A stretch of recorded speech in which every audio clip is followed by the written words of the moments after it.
vakarą su Maltos ordino pagalbos tarnybos savanoriais vėl lankysime žemiau skurdo ribos gyvenančius ligotus vienišus senelius. Alytus. Labą dieną, Verutė. Verutė, labas. Nu, kaip jūs gyvuojat? Sriubukės atnešiau aš jums. Kad tik užtektų pinigų produktams, iš kurių verdamas tas šiltas maistas. Visos lėšos produktams įsigyti yra suaukotos. Aš jums nieko nepadariau. Nu, tai jūs gero man nieko, jūs gero padarėt visiems. Nepadariau. Gerai, geras tai, kad jūs esat, Verutė. A kada jūs atvežite? Rytoj atvažiuosiu. Ačiū. Laukiu. Gerai. Jie tyli savo namuose, savo kambarėliuose daugiabučiuose, vengia kalbėti apie nepriteklių ir negalias nepažįstamiems. Mes jų nematome gatvėse, todėl galvojame, kad tokių nėra.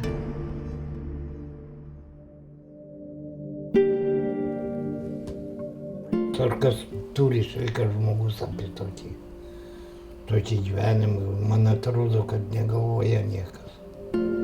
Bronislovas jau daug metų nevaldo kojų. Vienas gyvena 4 bendrabučio aukšte. Iš ten net ratukais niekur neišvažiuosi. Jau čia mūsų moteriškė laukia ateinant visą laiką. Ženetos. Nei pavardės nežinau, nereikia nei klausti. Antano abi kojos po nelaimingo atsitikimo amputuotos. Gyvena 5 daugiabučio aukšte. Kad pabūtų gryname ore, jį kažkas turi tiesiog paimti rankomis ir iš ten išnešti. Ką jau kalbėti apie šilto maisto ruošimą? Vieni per kitus. Tiesiog paskambina.